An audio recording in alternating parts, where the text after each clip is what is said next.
សូមគោរពជំរាបសួរដល់ពុកម៉ែបងប្អូនទាំងអស់នេះគឺជាវីដេអូទី3ដែលខ្ញុំនឹងនិយាយបន្តអំពីភាគមុនដែលមានភាគ1និងភាគ2ហើយភាគ1ដែលខ្ញុំនិយាយអំពីជីវិតនៅបឋមសិក្សាហើយវីដេអូទី2គឺខ្ញុំនិយាយអំពីជីវិតនៅឯថ្នាក់វិទ្យាល័យហើយនេះគឺជាវីដេអូទី3និយាយអំពីជីវិតនៅសាកលវិទ្យាល័យខ្ញុំបានបញ្ចប់ថ្នាក់ទី12ឬក៏ទុតិយភូមិនៅក្នុងឆ្នាំ2012នៅក្នុងកំឡុងចុងឆ្នាំ2012ខ្ញុំបានបន្តមករៀននៅទីក្រុងភ្នំពេញដែលបានស្នាក់នៅជាមួយនឹងបងប្រុសជីដូនមួយរបស់ខ្ញុំឈ្មោះបងមឿនហើយរួមជាមួយនឹងមិត្តភ័ក្តិរបស់ខ្ញុំម្នាក់ទៀតឈ្មោះសុផារ៉ាពួកយើងទាំង3នាក់គឺស្នាក់នៅវត្តចង្ក្រានតាព្រំស្ទឹងមានជ័យដែលគេហៅថាវត្តស្ទឹងមានជ័យបងនៅទីនោះបងរបស់ខ្ញុំគាត់ជាគ្រូបង្រៀនភាសាអង់គ្លេសនៅសាលាឯកជនមួយកន្លែងនៅទីក្រុងភ្នំពេញហើយដំបូងឡើងខ្ញុំបានស្នាក់នៅទីនោះហើយមិនដឹងថាតើត្រូវរៀនជំនាញអ្វីឬក៏ផ្នែកណាមួយដោយសារតែខ្ញុំទើបឡើងមកពីស្រុកអញ្ចឹងខ្ញុំមិនដឹងថាតើត្រូវរៀនជំនាញមួយណាល្អហើយគាត់ក៏បានផ្ដល់យោបល់ឲ្យខ្ញុំរៀនខាងផ្នែកវិទ្យាសាស្ត្រហើយឪពុកម្ដាយរបស់ខ្ញុំគាត់ក៏ស្រឡាញ់នៅផ្នែកនោះដែរហើយក៏សម្រេចចិត្តឲ្យខ្ញុំរៀនផ្នែកវិទ្យាសាស្ត្រឬក៏ផ្នែកពេទ្យនឹងឯងប៉ុន្តែដើម្បីរៀនផ្នែកនោះបានគឺត្រូវឲ្យមានការប្រឡងឆ្លងកាត់ការប្រឡងថ្នាក់ជាតិចូលរៀនទៅអាចជាប់ទៅអាចចូលរៀនបានហើយអញ្ចឹងប្រហែលខែដំបូងគឺត្រូវតែទៅរៀនត្រៀមដើម្បីប្រឡងឲ្យបានជាប់ក៏ប៉ុន្តែការរៀនត្រៀមគឺខ្ញុំទៅរៀនបានរយៈពេលតែ 2-3 ថ្ងៃដំបូងទេដោយសារតែនៅសាលារៀនដែលខ្ញុំត្រូវទៅរៀននោះគឺខ្ញុំមិនយល់នៅអ្វីដែលលោកគ្រូគាត់បង្ហាត់បង្រៀននោះទេដោយសារតែបច្ចេកទេសក្នុងការបង្ហាត់បង្រៀនរបស់គាត់គឺមិនដូចនៅអ្វីដែលខ្ញុំរៀននៅឯវិទ្យាល័យរបស់ខ្ញុំទេអញ្ចឹងហើយខ្ញុំទៅរៀនបានតែ 2-3 ថ្ងៃខ្ញុំក៏សម្រេចចិត្តថានឹងរៀនធ្វើលំហាត់គណិតវិទ្យានិងអានមេរៀនជីវវិទ្យានិងគីមីវិទ្យាដោយខ្លួនឯងនៅឯវត្តគឺថាគេរៀនតែម្ដងគេរៀននៅវត្តដោយមិនទៅណាអ្វីទាំងអស់ហើយមិត្តភ័ក្តិរបស់ខ្ញុំគាត់មិនមែនរៀនមុខវិជ្ជាខាងពេទ្យទេគាត់ក៏បានរៀនមុខវិជ្ជាផ្សេងអញ្ចឹងគាត់ឆាប់ចូលរៀនមុនខ្ញុំហើយដំបូងគាត់មិនមានម៉ូតូជិះទេហើយបងប្រុសជីដូនមួយរបស់ខ្ញុំក៏បានឲ្យម៉ូតូជិះដើម្បីទៅសាលានៅពេលដែលគាត់ទំនេរឬក៏គាត់ជូនបងខ្ញុំទៅសាលាទៅកន្លែងធ្វើការរបស់គាត់ហើយមិត្តភ័ក្តិរបស់ខ្ញុំយកម៉ូតូទៅជិះបន្តហើយនេះគឺជាជីវិតមួយដែលលំបាកគួរសមដែរនៅពេលដំបូងដោយសារតែយើងមិនទាន់ស្គាល់នៅទីក្រុងភ្នំពេញក្រោយមកក៏ម្ដាយឪពុករបស់ខ្ញុំបានផ្ដល់ជាម៉ូតូមួយគ្រឿងដល់ឬខ្ញុំហើយសម្រាប់ជិះជាមួយនឹងមិត្តភ័ក្តិរបស់ខ្ញុំហើយមិត្តភ័ក្តិរបស់ខ្ញុំតែងតែឌុបខ្ញុំទៅដាក់សាលាហើយគាត់យកម៉ូតូហ្នឹងធ្វើជិះបន្តទៅសាលារៀនមួយទៀតដែលគាត់ត្រូវរៀនហើយដំបូងឡើងគឺខ្ញុំមិនទាន់បានចូលរៀននៅមុខវិជ្ជាពេទ្យភ្លាមទេគឺខ្ញុំដោយសារតែមុខវិជ្ជាពេទ្យត្រូវប្រឡងនៅឆ្នាំបន្ទាប់ដោយសារយឺតយូរអញ្ចឹងខ្ញុំត្រូវតែរៀនមុខវិជ្ជាមួយដើម្បីត្រៀមសកួរនៅពេលដែលខ្ញុំប្រឡងពេទ្យមិនជាប់ខ្ញុំអាចរៀននៅមុខវិជ្ជានោះបានគឺខ្ញុំបានចូលរៀននៅថ្នាក់ផ្នែកព័ត៌មានវិទ្យានៅសាកលវិទ្យាល័យភូមិន្ទភ្នំពេញប៉ុន្តែខ្ញុំបានបង់ថ្លៃចំនួនពាក់កណ្ដាលហើយរៀនបានត្រឹមតែរយៈពេល1ខែប៉ុណ្ណោះខ្ញុំក៏ចាប់ផ្ដើមត្រូវប្រឡងនៅថ្នាក់ពេទ្យហើយខ្ញុំក៏ប្រឡងជាប់ហើយខ្ញុំក៏បោះបង់នៅផ្នែកព័ត៌មានវិទ្យានោះចោលដោយចំណាយលុយពាក់កណ្ដាលដែលខ្ញុំបានបង់ថ្លៃសាលាប្រហែលជាខ្ទង់$200ជាងតែទោះជាយ៉ាងណាក៏ដោយខ្ញុំមិនអាចរៀនមុខវិជ្ជាទាំងពីរនេះទន្ទឹមគ្នាបានទេខ្ញុំត្រូវតែសម្រេចចិត្តថានឹងបោះបង់ផ្នែកព័ត៌មានវិទ្យានេះចោលហើយខ្ញុំក៏ចាប់យកជំនាញផ្នែកវិទ្យាសាស្ត្រនេះបន្តហើយនៅពេលដែលខ្ញុំចាប់ផ្ដើមចូលរៀននៅក្នុងឆ្នាំទី1គឺមុខវិជ្ជាដូចតំណែងរៀនថ្នាក់ទី12ដែរគឺមានស្ទើរតែគ្រប់មុខវិជ្ជាទាំងអស់មានទាំងផ្នែករូបគីមីជីវៈគណិតក៏មានដែរ ហើយឆ្នាំទី1នេះគឺជាឆ្នាំមួយដែលការរៀនសូត្រមិនសូវជាមានភាពលំបាកអីប្រហែលទេដោយសារតែឆ្នាំទី1គឺជាពេលវេលាមួយដែលសាកលវិទ្យាល័យគេមានយុទ្ធសាស្ត្រធ្វើយ៉ាងណាឲ្យសិស្សពេញចិត្តនឹងរៀនចង់រៀនដើម្បីទៅថ្នាក់បន្ទាប់ឬក៏ឆ្នាំបន្ទាប់ប្រសិនបើឆ្នាំដំបូងមានភាពលំបាកប្រហែលជាសិស្សទាំងឡាយប្រហែលជាមិនរៀននោះទេអញ្ចឹងហើយគឺជានុយអូទាញមួយសម្រាប់សិស្សដើម្បីឲ្យទៅចូលរៀននៅឆ្នាំដំបូងហើយនឹងឈានទៅរកឆ្នាំបន្ទាប់ហើយនៅពេលដែលចាប់ផ្ដើមចូលដល់ឆ្នាំទី2គឺការរៀនសូត្រគឺចាប់ផ្ដើមលំបាកជាងមុនមុខវិជ្ជាក៏កាន់តែរៀងស៊ីជម្រៅជាងមុនហើយខ្ញុំតែងតែប្រឡងធ្លាក់ជាញឹកញាប់ចាប់ពីឆ្នាំទី2ទៅគឺតែងតែមានធ្លាក់មិនថាឆ្នាំទី2ទី3រហូតដល់ឆ្នាំទី8តែឆ្នាំទី8គឺជាឆ្នាំចុងក្រោយប៉ុន្តែនៅសាលាគឺមិនមានការបង្ហាត់បង្រៀនទេគឺជាឆ្នាំដែលខ្ញុំរួមជាមួយនឹងមិត្តភ័ក្តិឯទៀតគឺត្រូវតែចុះកម្មសិក្សាហើយនឹងប្រឡងដោយធម្មតាអញ្ចឹងគឺត្រូវប្រឡងបញ្ចប់ឆ្នាំប៉ុន្តែមុននឹងការបញ្ចប់ឆ្នាំនេះគឺថាប្រឡងថ្នាក់ជាតិបញ្ចប់ហ្នឹងគឺតាំងពីពិតទៅគឺវាវែងឆ្ងាយបន្តិចដោយសារតែនៅក្នុងឆ្នាំចុងឆ្នាំ2019គឺមានបញ្ហាប្រទេសរបស់យើងគឺមានជំងឺរីករាលដាលនៃជំងឺផ្ទុះ COVID-19 គឺជាឆ្នាំដែលខ្ញុំមិនអាចបញ្ចប់ការសិក្សាបានអញ្ចឹងហើយត្រូវអូសបន្លាយពេលវេលារួមទាំងការប្រឡងផ្សេងៗគឺត្រូវធ្វើតាមប្រព័ន្ធអនឡាញហើយតម្រុំតែបានបញ្ចប់នៅថ្នាក់វិចិត្របណ្ឌិតនេះគឺត្រូវប្រើពេលរហូតដល់ទៅជិត10ឆ្នាំជាងប៉ុន្តែទោះជាយ៉ាងណាក៏ដោយក៏ការរៀនរបស់ខ្ញុំបានបញ្ចប់ទៅបានជោគជ័យហើយសូមអរគុណដល់លោកពុកអ្នកម្ដាយរបស់ខ្ញុំលោកយាយលោកតាហើយនិងលោកគ្រូអ្នកគ្រូទាំងអស់ដែលផ្ដល់ជាកម្លាំងចិត្តហើយរួមទាំងខ្លួនឯងដែលផ្ដល់នៅកម្លាំងចិត្តឲ្យខ្លួនឯងដែលអាចបញ្ចប់ការសិក្សាមួយនេះបានជោគជ័យហើយទោះជាយ៉ាងណាក៏ដោយការឆ្លងកាត់នៅក្នុងជីវិតវាតែងជាមិនផុតទេដោយខ្ញុំសូមបកទៅត្រឡប់ទៅក្រោយបន្តិចនៅពេលដែលខ្ញុំស្នាក់នៅដំបូង3ឆ្នាំដំបូងគឺខ្ញុំស្នាក់នៅវត្តហ្នឹងខ្ញុំមានមិត្តភ័ក្តិរបស់ខ្ញុំដែលមកពីស្រុកជាមួយគ្នាហ្នឹង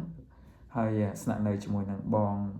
ប្រុសជីដូនមួយរបស់ខ្ញុំហ្នឹងគឺស្នាក់នៅលើកត់មួយនៅក្នុងកត់លេខ2បាទគឺជាកត់លោកមួយនៅកត់លេខ2ហើយកន្លែងស្នាក់នៅរបស់យើងគឺមានភាពតូចចង្អៀតមែនទែនដោយសារតែនៅលើកត់ហ្នឹងគឺមានមិត្តភ័ក្តិផ្សេងទៀតរួមទាំងប្រសង់ក៏ស្នាក់នៅលើហ្នឹងដែរអញ្ចឹងទីកន្លែងសម្រាប់អីផ្សេងគឺមានភាពតូចចង្អៀតគឺមានកន្លែងសម្រាប់ដាក់ទូខោអាវមួយមានកន្លែងដាក់កុំព្យូទ័រនៅលើតុរួមជាមួយនឹងទូរទស្សន៍កន្លែងដាក់ទឹកអីផ្សេងរួមជាមួយនឹងក្រែមួយគឺថាវាណែនវាស្ទើរតែរកកន្លែងដើរពំបានហើយនៅកន្លែងហ្នឹងដែរក៏ពួកយើងឆ្លៀតដាំបាយធ្វើម្ហូបនៅកន្លែងតូចចង្អៀតហ្នឹងដោយសារតែយើងមិនមានទីធ្លាធំសម្រាប់ដណ្ដើមបាយធ្វើម្ហូបមានចង្ក្រានបាយត្រឹមត្រូវនោះទេគឺមានតែចង្ក្រានហ្គាសមួយហើយនឹងឆ្នាំដាំបាយអគ្គិសនីរួមជាមួយនឹងចង្ក្រានដាំស្លផ្សេងបន្តិចបន្តួចតែប៉ុណ្ណោះទោះបីជាវាមិនមានភាពងាយស្រួលក៏ពិតមែនក៏ប៉ុន្តែការរស់នៅទីនោះគឺល្អប្រសើរដោយសារតែយើងរស់នៅដោយសេចក្តីសុខហើយសុខសប្បាយប៉ុន្តែក្នុងកំឡុងពេលដែលរស់នៅដោយសុខសប្បាយហ្នឹងក្នុងកំឡុងពេលប្រហែលឆ្នាំដំបូងពី3ឆ្នាំហ្នឹងក៏តែងតែមានបញ្ហាជាច្រើនដែលកើតឡើងដោយសារតែទីវត្តហ្នឹងគឺជាមិនមែនជាកន្លែងមួយដែលស្ងប់សុខប្រហែលដែរដោយសារតែពេលខ្លះក៏មានក្មេងទំនើងចូលមកស្នាក់អាស្រ័យនៅតាមកន្លែងចាត់ដីផ្សេងដែលបង្កអសន្តិសុខហើយតែងតែមានប៉ូលីសឬក៏នគរបាលផ្សេងគាត់ចុះមកជាញឹកញាប់ដោយសារតែអ្នកទាំងអស់ហ្នឹងចឹងហើយខ្ញុំរស់នៅវត្តហ្នឹងបានរយៈពេលតាមតែ3ឆ្នាំទេហើយខ្ញុំ និងមិត្តភ័ក្តិរបស់ខ្ញុំក៏សម្រេចចិត្តទៅនៅបន្ទប់ជួលគណៈពេលនោះដែរបងប្រុសរបស់ខ្ញុំក៏គាត់ត្រូវចេញទៅបន្តការងាររបស់គាត់នៅឯទីក្រុងបរសេននោះវិញដោយសារតែគាត់ទៅផ្លាស់ប្ដូរកន្លែងធ្វើការរបស់គាត់ដោយសារគាត់បានប្រឡងជាប់ក្របខ័ណ្ឌខាងក្របខ័ណ្ឌមន្ត្រីរាជការដែលត្រូវទៅបង្រៀននៅឯសាកលវិទ្យាល័យមួយនៅឯខេត្តប្រសេននោះចឹងហើយខ្ញុំនិងពីអ្នកមិត្តភ័ក្តិម្នាក់ទៀតក៏បានផ្លាស់ទីលំនៅទៅនៅបន្ទប់ជួលនៅទល់មុខផ្សារសវណ្ណាហើយបន្ទប់ជួលនៅទីនោះគឺមានតម្លៃគួរសមដែរប្រហែលជា$50បូករួមជាមួយនឹងថ្លៃម៉ូតូ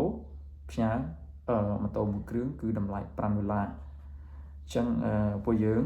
សរុបទាំងអស់គឺចំណាយអស់ប្រហែលជា$60ហើយក្នុងមួយខែនៅទីនោះគឺពួកយើងបានស្គាល់ជាមួយនឹងបងហើយនឹងអ្នកផ្សេងទៀតអ្នកផ្សេងទៀតមានបងលាក់បងប៉ុនហើយមានមិត្តភ័ក្តិផ្សេងទៀតដែរខ្ញុំមិនបានរៀបរាប់ឈ្មោះអស់ហើយពួកយើងនៅទីនោះគឺមានភាពរីករាយមែនទែនគឺថាបងគាត់ស្និទ្ធស្នាលជាមួយនឹងពួកយើងដោយសារតែខ្ញុំជាអ្នកចំណូលថ្មីទៅនៅបន្ទប់ជួលថ្មីមែនក៏ប៉ុន្តែពួកគាត់ពេញចិត្តរីករាយដោយសារតែឃើញពួកយើងគឺជាក្មេងស្លូតបូតចឹងហើយពួកគាត់ចូលចិត្តហើយពួកយើងតែងតែដាំបាយឬក៏ធ្វើម្ហូប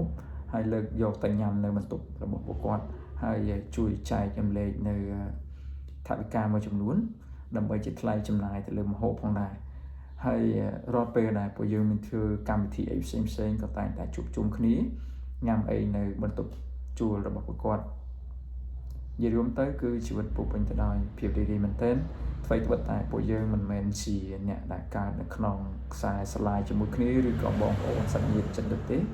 ក៏ប៉ុន្តែពួកយើងរាប់អានគ្នាដូចជាបងប្អូនយ៉ាងឆ្នោះដែរហើយខ្ញុំនៅទីនោះបានរយៈពេលតែប្រហែលឆ្នាំទេដោយសារតែខ្ញុំត្រូវផ្លាស់ប្ដូរទីលំនៅទៅនៅកាន់បន្ទប់ជួលមួយផ្សេងទៀតដោយសារតែនៅទីនោះ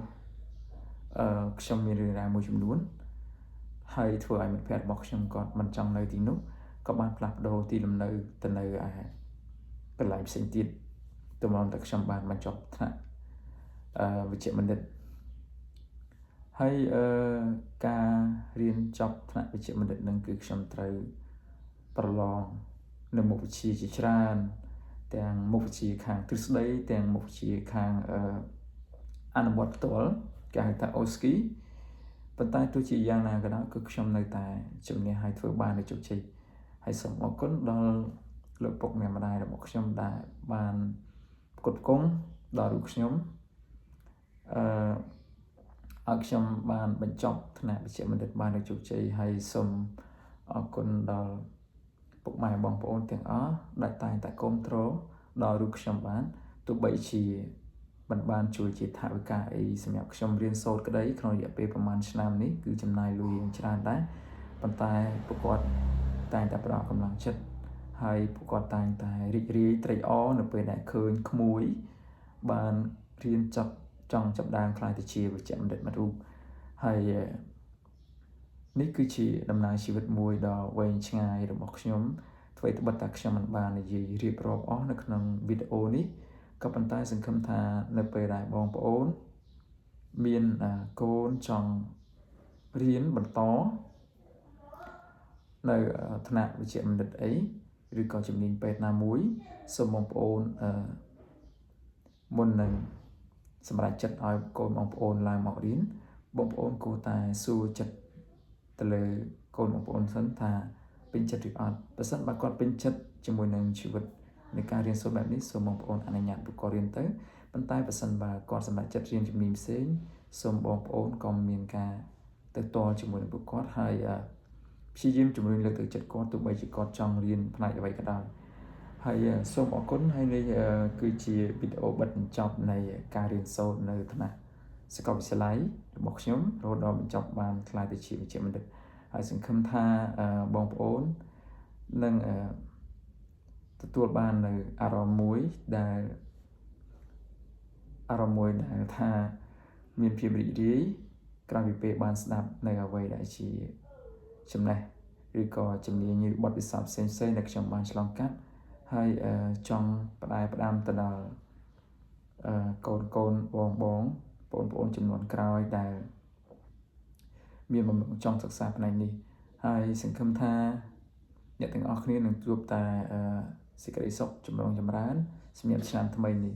ហើយជួបគ្នានៅវីដេអូផ្សេងបន្តទៀតបាទសូមអរគុណសូមគោរពជម្រាបលា